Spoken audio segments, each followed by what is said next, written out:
আপনারা জানেন যুক্তরাষ্ট্রের প্রেসিডেন্ট ক্ষমতায় আসার পরে এবার পুরো দুনিয়াতে একটা হইচই ফেলে দিয়েছিলেন যে নতুন একটা পাল্টা শুল্ক আরোপের মাধ্যমে। পাল্টা শুল্কটা এরকম যে বিভিন্ন দেশ যারা যুক্তরাষ্ট্রে কোনো পণ্য রপ্তানি করে তার উপর উনি একটা বাড়তি ট্যারিফ যুক্ত করেছেন, এক একটা দেশের উপর এক এক রকম। এবং সেটার কারণটা উনি উল্লেখ করেছেন যে দেশের সঙ্গে ওনার যে সম্পর্ক তার উপর নির্ভর করবে কোন দেশের উপর ওনার কতটুকু ট্যারিফ বসাবেন, বাড়তি ট্যারিফ। আগে যেটা ছিল তার সঙ্গে অতিরিক্ত ট্যারিফ। তো এটা নিয়ে আমাদেরও নানা উদ্বেগ ছিল, কারণ আজকের থেকে কয়েক মাস আগে আমরা যখন একটা চিঠি লেখলাম, অনেক দেশে চিঠি লিখছিল, তখন আমাদের উপর ট্যারিফ ছিল 35%। এবং সেই বাড়তি ট্যারিফ, এটা কিন্তু ট্যারিফ কেবল না, বাড়তি ট্যারিফ, কারণ আগে আমাদের ছিল 15%, তার সঙ্গে আরো 35%, এটা তো আমাদের সব মিলে হয় 50%-এর মতো। তো এটা নিয়ে আমাদের ব্যবসায়ীদের উদ্বেগের শেষ ছিল না।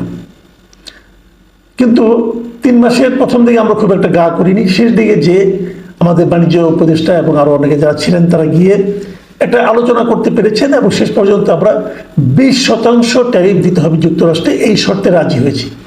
এবং আরো কিছু শর্ত সেখানে আছে যে শর্তগুলো আমরা জানি না, আমরা সাধারণ মানুষ জানি না। যুক্তরাষ্ট্র এই শর্তগুলো এমনভাবে দিয়েছে যেগুলো সাধারণ মানুষের কাছে প্রকাশ করা যাবে না। এই যে প্রকাশ করতে না পারা, এটা কিন্তু আমাদের জাতি হিসাবে আমাদের জন্য অপমানকর। কিন্তু সেগুলো কি আমরা জানতেই পারবো না যতদিন পর্যন্ত না যুক্তরাষ্ট্র সেগুলো জানানোর অনুমতি না দেবে। তারা যদি বলে এখন জানাও, তো জানাতে পারবে। এখন সেটা অর্থনৈতিক শর্ত হতে পারে, রাজনৈতিক শর্ত হতে পারে। যুক্তরাষ্ট্র বলতে পারে যে তোমরা মিয়ানমারের ওই পাশ দিয়ে রাখাইন দিয়ে একটা করিডোর দাও, বলতে পারে। বলতে পারে যে সেন্ট মার্টিনে নিয়ে একসাথে তারা করতে চায়, ঘাঁটি করতে চায়, বলতে পারে।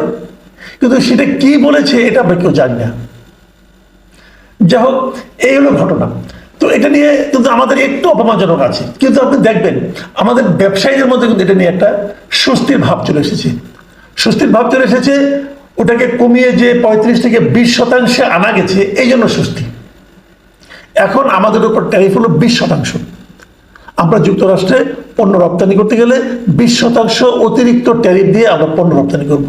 তো এখানে আনন্দটা কোথায়, স্বস্তিটা কোথায়? স্বস্তির হচ্ছে এই জায়গায় যে আমাদের যা রপ্তানি যুক্তরাষ্ট্রে হয় তার বেশিরভাগ হয় তৈরি পোশাক। তৈরি পোশাকের ক্ষেত্রে আমাদের প্রতিদ্বন্দ্বী কারা, যারা যুক্তরাষ্ট্রে রপ্তানি করে?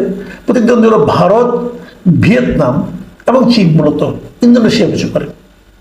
তো এখন আমি যদি ভারত, চীন এবং ভিয়েতনামকে ধরি, তাহলে ভিয়েতনামের উপরেও কিন্তু 20% ট্যারিফ দেওয়া হয়েছে অতিরিক্ত। তার মানে ভিয়েতনাম এবং আমাদের অবস্থান একই রকম। তাহলে কম্পিটিশনটা আগেও একই রকম ছিল, আমরা কম্পিটিশন করেছি, এখনো করতে পারবো, কোনো সমস্যা নেই। আর এই যে বাড়তি টাকাটা যে আমাদের যাবে, এটা কিন্তু আমাদের যাবে না। আসলে এটা আসলে যুক্তরাষ্ট্রে যারা ভোক্তা, ক্রেতা, তাদের উপর দিয়ে যাবে। ঝামেলা হচ্ছে ভারতের, কারণ ভারতের ট্যারিফ ধরা হয়েছে 25%। মানে যে শার্ট অথবা যে পণ্যটা আমি যুক্তরাষ্ট্রে বিক্রি করবো $120, সেইটা ভারত বিক্রি করবে $125। তাহলে ওখানকার ক্রেতা $5 বেশি দিয়ে ভারতেরটা কিনবে কেন? কাজে ভারত একটা ঝামেলায় কিন্তু পড়ে গেল। এখন প্রশ্ন হলো চীনের কি হবে?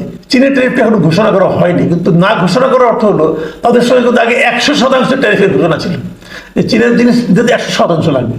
তো এটা হয়তো কমবে, আলোচনা হবে, এখনো কিছু জানা যাচ্ছে না। কিন্তু এই মুহূর্তে ভারত কিন্তু আমাদের থেকে পিছিয়ে আছে। এই জিনিসটা আমাদের ব্যবসায়ীদের মধ্যে একটা স্বস্তি তৈরি করেছে। প্রশ্ন হচ্ছে যে ভারতকে এরকম বেকায়দায় কেন ট্রাম্প ফেললো? আমি তো মনে করি কেবল বেকায়দা না, ভারতকে আসলে চরমভাবে অপমান করেছেন ট্রাম্প, চরমভাবে। কিভাবে চরমভাবে অপমান করলেন? একদম প্রকাশ্যে। কিভাবে করলো? উনি ওনার নিজস্ব একটা সোশ্যাল মিডিয়া আছে, নাম হলো ট্রুথ সোশ্যাল, এটা ট্রাম্পের নিজের মালিকানাধীন। সেখানে ভারতের উপরে 25% ট্যারিফ উনি আরোপ করেছেন। আরোপ করার পর ট্রুথ সোশ্যালে গত বুধবার উনি একটা পোস্ট দিয়েছেন, সেখানে অনেক কিছু লিখেছেন। আমি যদি এটাকে সহজভাবে বাংলায় আপনাদেরকে বললে, আপনি দেখেন, আমি যেটা দিয়ে দিলাম এখানে, আপনারা দেখেন। সেখানে সহজ ভাষায় উনি যে কথাটা লিখেছেন যে ভারত আমাদের বন্ধু হলেও বছরের পর বছর ধরে তাদের সঙ্গে আমাদের ব্যবসাটা খুব একপাক্ষিক ছিল। একপাক্ষিক মানে আমরা ভারতকে বেশি কিছু দিতে পারতাম না, কিন্তু ভারত আমাদের কাছে প্রচুর জিনিস রপ্তানি করতো আমাদের বাজারে। এবং তারপর হচ্ছে ভারতের শুল্ক সিস্টেম হলো অনেক বেশি, এটা বিশ্বের মধ্যে সবচেয়ে বেশি যে করে শুল্ক নেয় তার মধ্যে ভারতে একটা, মানে ভারতে বাইরের জিনিস ঢোকা খুব কঠিন। তো তার বক্তব্য হলো যে এটা একটা মানে বিরক্তিকর ব্যাপার, একটা বিরক্তিকর, এবং এছাড়া কিছু অন্যান্য কিছু প্রতিবন্ধকতা আছে যেগুলি উনি বিরক্তিকর হিসাবে বলেছেন। তারপরে যেটা গুরুত্বপূর্ণ কথাটা বলেছেন সেটা হলো গিয়ে ভারত রাশিয়ার কাছ থেকে সবসময় সামরিক সরঞ্জাম কিনে, অস্ত্র শস্ত্র কিনে। এই একটা কারণ হচ্ছে ভারতের উপর ক্ষিপ্ত। আরেকটা কারণ উনি বলেছেন ওনার এই পোস্টে, সেটা হলো গিয়া যে রাশিয়ার কাছ থেকে যারা তেল কিনে সবচেয়ে বেশি, তার মধ্যে চীন এবং ভারত। ভারত আসলে রাশিয়ার কাছ থেকে প্রচুর তেল কিনে, কারণ রাশিয়া অনেক দেশের কাছে বিক্রি করতে পারে না ক্রুড অয়েল, কিন্তু ভারত সেটা কিনে কম দামে পায় বলে কিনে। এবং ভারত সেখানে, ভারতের যে চাহিদা, সেই চাহিদার প্রায় 35% তেল তারা রাশিয়া থেকেই কিনে। এইটাকে ট্রাম্প পছন্দ করছেন না, এবং পছন্দ না করে তিনি তাদের উপর 25% শুল্ক আরোপ করেছেন, ট্যারিফ আরোপ করেছেন। এবং পাশাপাশি এটাও বলেছেন ওই যে দুটো অপরাধ তারা করেছে, রাশিয়ার কাছ থেকে অস্ত্র কিনছে এবং তাদেরকে তেল কিনছে, এটাকে অপরাধ বলছেন এই কারণে যে উনি বলতে চাচ্ছেন যে রাশিয়া ইউক্রেনকে আক্রমণ করছে, সারা দুনিয়া এটাকে প্রতিবাদ করছে, যখন তখন রাশিয়ার কাছ থেকে তেল কিনে তারা রাশিয়াকে হেল্প করছে। এই জন্য ভারতের উপর ক্ষিপ্ত হবে, এই জন্য ভারতকে আলাদা একটা জরিমানা উনি করবেন, এবং সেই পেনাল্টিটা কি হবে ওটা এখনো বলেন না উনি। তো এই যে লেখাটা, এই লেখাটা কিন্তু ভারতের জন্য ইনসাল্টিং, চরমভাবে ইনসাল্টিং। এবং পরে উনি এক জায়গায় বলেছেন যে ভারতের অর্থনীতিটা আসলে একটা মৃত অর্থনীতি, এবং মৃত অর্থনীতি নিয়ে তারা যেখানে যাবার যাক। রাশিয়ার অর্থনীতিকে উনি মৃত অর্থনীতি বলেছেন। এখন ভারত কিন্তু এতদিন মনে করতো যে নরেন্দ্র মোদীর সঙ্গে ট্রাম্পের বুঝি খুব একটা সুসম্পর্ক, তারা পরস্পরকে মাই ফ্রেন্ড বলে মানে অভিহিত করতো, অনেক কিছু করতো। নরেন্দ্র মোদী এর আগের বার যেবার নাকি ট্রাম্প হেরে গিয়েছিল, সেখানে ওখানে ভারতীয়দের মধ্যে উনি নরেন্দ্র মোদী ট্রাম্পের জন্য ক্যাম্পেইন করেছেন। ভারতীয়রা অনেকে একটা ভারতের এক জায়গাতে একটা মানে মন্দিরে ট্রাম্পের একটা মূর্তিও বানানো হয়েছে, তাকে পূজা দেওয়া হয়। এরকম অনেক কিছু সুসম্পর্কের অনেক নমুনা কিন্তু আছে, কিন্তু কোনো সুসম্পর্কই ট্রাম্পের কাছে কোনো গুরুত্ব পায়নি তার নিজস্ব স্বার্থের বাইরে। এবং এই যে ভারতকে উনি এগুলো বলেছেন, এটাকে আবার ভারতের যিনি বিরোধী দলীয় নেতা মানে কংগ্রেসের নেতা রাহুল গান্ধী, তিনি কিন্তু আবার ট্রাম্পের এই বক্তব্যকে সমর্থনও করেছেন। তিনি বলেছেন যে ঠিকই বলছি, আসলেই তো ভারতের অর্থনীতি এখন মৃত অর্থনীতি হয়ে গেছে, এবং এটা হয়েছে বিজেপি এবং মানে বিজেপি সরকারের জন্য। এবং উনি এটা দাবি করেছেন যে ভারতের অর্থনীতি যে মৃত অর্থনীতি, এটা ভারতের প্রধানমন্ত্রী নরেন্দ্র মোদী এবং অর্থমন্ত্রী ছাড়া আর পৃথিবীর সবাই জানে।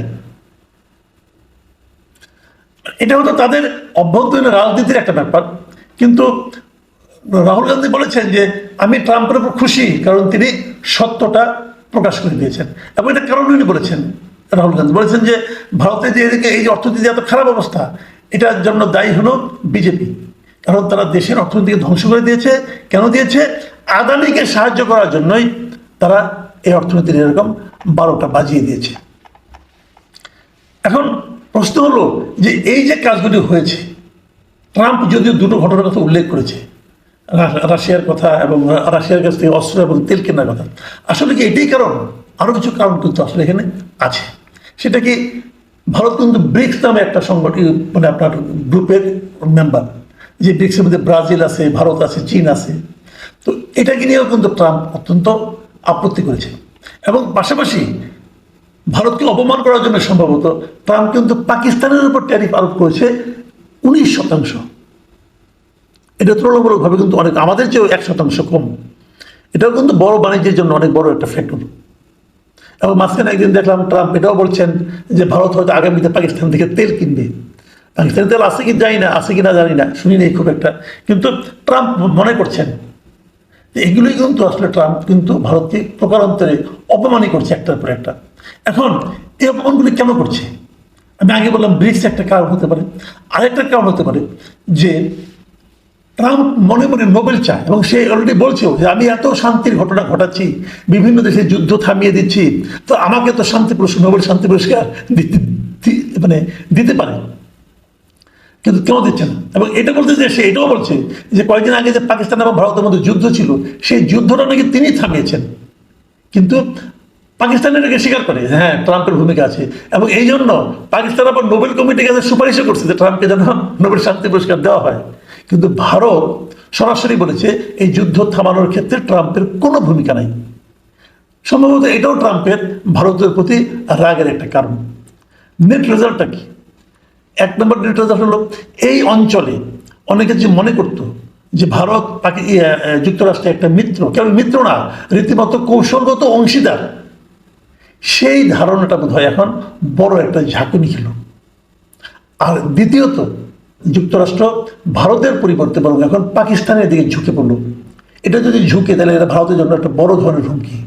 আর আমাদের যে জিনিসটা হলো যে পোশাক রপ্তানির ক্ষেত্রে আমাদের প্রধান প্রতিদ্বন্দ্বী ভারত, তারা আমাদের চেয়ে 5% বেশি ট্যারিফ দিয়ে আমাদের সঙ্গে হয়তো প্রতিযোগিতা পারবে না। কাজে ভারতের অর্ডারগুলো অনেকগুলি হয়তো এখন আমাদের এখানেও চলে আসতে পারে। এটা আমাদের পোশাক শিল্পের একটা ইতিবাচক ফল নিয়ে আসতে পারে। প্রিয় দর্শক, একটু আন্তর্জাতিক প্রসঙ্গ, একটু অর্থনৈতিক প্রসঙ্গ, এগুলো নিয়ে কথা বললাম এবার। আশা করি আপনাদের ভালো লাগবে। এখন এ পর্যন্তই। আল্লাহ হাফিজ।